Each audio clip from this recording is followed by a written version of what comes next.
ഇതെല്ലാം അദ്ദേഹത്തിന് സാധിച്ചു എന്നുള്ളത് നല്ല കാര്യമാണ് ആ മേഖലയിൽ.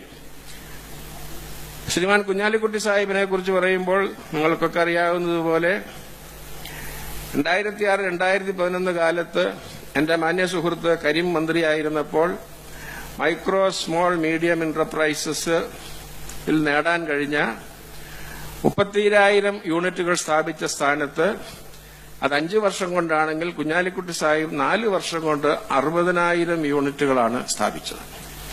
3,250 കോടിയുടെ ഇൻവെസ്റ്റ്മെന്റാണ് കരീമിന്റെ കാലത്ത് 5 വർഷം കൊണ്ടുണ്ടായതെങ്കിൽ 4 വർഷം കൊണ്ട് 8,500 കോടിയുടെ ഇതാണ് കുഞ്ഞാലിക്കുട്ടി സാഹിബിന് നേടാൻ കഴിഞ്ഞത്. ഇന്ത്യയൊട്ടാകെ തൊഴിൽ സാധ്യതകൾ വർദ്ധിപ്പിക്കുന്നതിന് മറ്റൊരു വ്യവസായ മന്ത്രിക്കും ഇത് സാധിച്ചിട്ടില്ല എന്ന് കേന്ദ്ര ഗവൺമെന്റ് സാക്ഷ്യപ്പെടുത്തിയിട്ടുണ്ട്. യങ് ആന്ത്രപ്രനേഴ്സ് സമ്മിറ്റ് എന്നുള്ളത് ഇന്ത്യയിൽ ആദ്യമായി ഇദ്ദേഹം നടത്തിയ പരിപാടിയാണ്. അസ്തമയ വ്യവസായങ്ങൾ എന്നറിയപ്പെടുന്ന സൺസെറ്റ് ഇൻഡസ്ട്രീസ് പലതും സമ്പദ് വ്യവസ്ഥയിൽ വരുന്ന മാറ്റങ്ങൾ കൊണ്ടും വ്യാവസായിക പരിസ്ഥിതിയിൽ വരുന്ന മാറ്റങ്ങൾ കൊണ്ടും രക്ഷിച്ചെടുക്കാൻ കഴിയാത്തവയാണ്.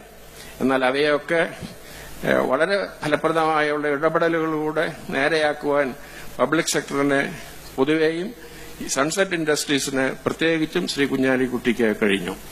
നാഷണൽ അവാർഡ് അദ്ദേഹത്തിന് 2014-15 കാലത്തേക്ക് കിട്ടിയതുണ്ട്. 13-14 കിട്ടിയതുണ്ട്. ഇന്ത്യയിലെ 500-ലധികം ഡിസ്ട്രിക്റ്റുകളിൽ 50 ഡിസ്ട്രിക്റ്റുകളാണ് ഈ ഡിസ്ട്രിക്ട് എന്ന് പറയുന്നത്. പക്ഷെ ആ 50 ഈ ഡിസ്ട്രിക്റ്റിൽ 14 ഡിസ്ട്രിക്ട് കേരളത്തിലാണ്. എന്ന് വെച്ചാൽ കേരളത്തിലെ എല്ലാ ഡിസ്ട്രിക്റ്റുകളും ഈ ഡിസ്ട്രിക്റ്റുകളാക്കി. അത് കുഞ്ഞാലിക്കുട്ടിയുടെ തൊപ്പിയിലെ ഒരു തൂവലാണ് എന്ന് പറയുവാൻ ഞാൻ ആഗ്രഹിക്കുന്നു.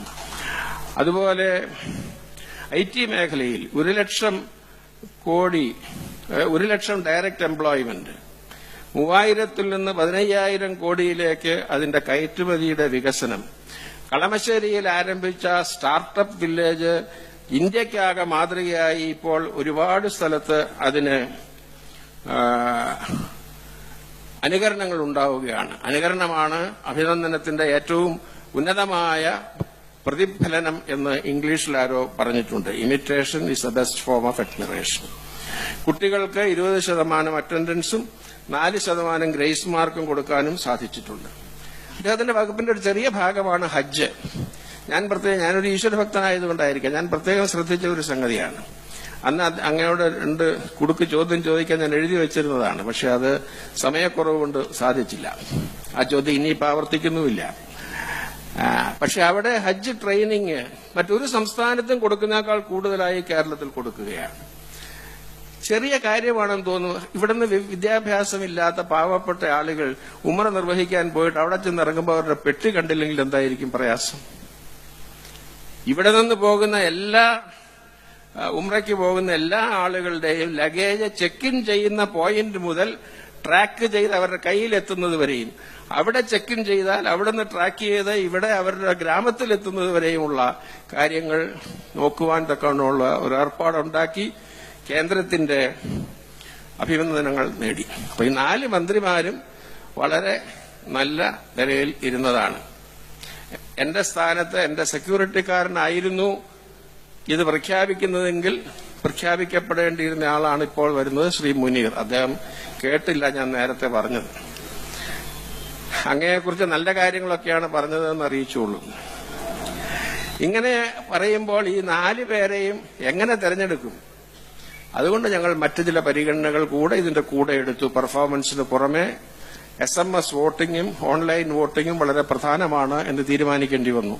കാരണം മീഡിയ വണ്ണിന്റെ പ്രേക്ഷകരുടെ അഭിപ്രായം കൂടെ അറിയുക എന്നുള്ളത് മര്യാദയാണ്. അതുപോലെ തന്നെ പെർഫോമൻസിനോടും വോട്ടിങ്ങിനോടൊപ്പം അവസാനം എന്നിട്ടും ഏകദേശം അടുത്തടുത്ത് വന്നപ്പോൾ ഞാൻ ഒരു എഴുത്തുകാരൻ എന്നുള്ളത് ഞാൻ പറഞ്ഞു നമുക്ക് നറുക്കിട്ടെടുക്കാം. അപ്പൊ മേരി ജോർജ് സാമ്പത്തിക ശാസ്ത്രമാണ്, അവർക്ക് കണക്കേ തിരിയൂ. ജയകുമാർ നിയമജ്ഞനാണ്, നിയമത്തിൽ നിലനിൽപ്പില്ലാത്ത പരിപാടി അദ്ദേഹം സമ്മതിക്കില്ല. അങ്ങനെ ഒടുവിൽ ഞങ്ങൾ എല്ലാവരും യോജിച്ചത് ഈ മറ്റ് മന്ത്രിമാരൊക്കെ പള്ളിക്കൂടത്തിൽ പഠിക്കുന്ന കാലത്ത് മന്ത്രിയായ ആളാണ് കുഞ്ഞാലിക്കുട്ടി.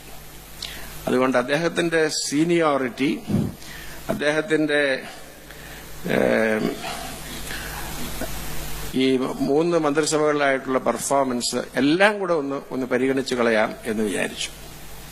കുഞ്ഞാലിക്കുട്ടി മറ്റവർ 3 പേരും മന്ത്രിപുത്രന്മാരാണ്. കുഞ്ഞാലിക്കുട്ടി സാഹിബിന്റെ മകൻ ഇനിയും മന്ത്രിയാകേണ്ടിയിരിക്കുന്നു.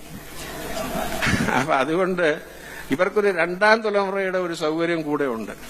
1ാം തലമുറയിലെ നേട്ടം 2ാം തലമുറയുടെ നേട്ടത്തെക്കാൾ അത് ക്ഷീരബലയുടെ ഭംഗി, ക്ഷീരബല ആവർത്തിച്ചതിന്റെ ശ്രേഷ്ഠത കൂടുതലാണെങ്കിൽ പോലും അതിനേക്കാൾ കേമമാണ് എന്ന് ഭാരതീയ ആയുർവേദ ആചാര്യന്മാർ വിധിച്ചിട്ടുള്ളതുപോലെ ഇങ്ങനെ വന്നപ്പോൾ 4 പേരും ഒപ്പത്തിനൊപ്പമാണെങ്കിലും ഒരാളെ തെരഞ്ഞെടുക്കാൻ സീനിയോറിറ്റിയും വോട്ടിങ്ങും പെർഫോമൻസും കൂടെ ചേർത്ത് ഈ 3 ഘടകങ്ങളാക്കിയപ്പോൾ സ്വാഭാവികമായും ശ്രീമാൻ പി.കെ. കുഞ്ഞാലിക്കുട്ടി 1ാമതായി ബെസ്റ്റ് മിനിസ്റ്റർ അവാർഡിന് അദ്ദേഹമാണ് അർഹൻ എന്ന് ഞാൻ സന്തോഷത്തോടുകൂടെ ഇവിടെ പ്രഖ്യാപിച്ചുകൊള്ളും.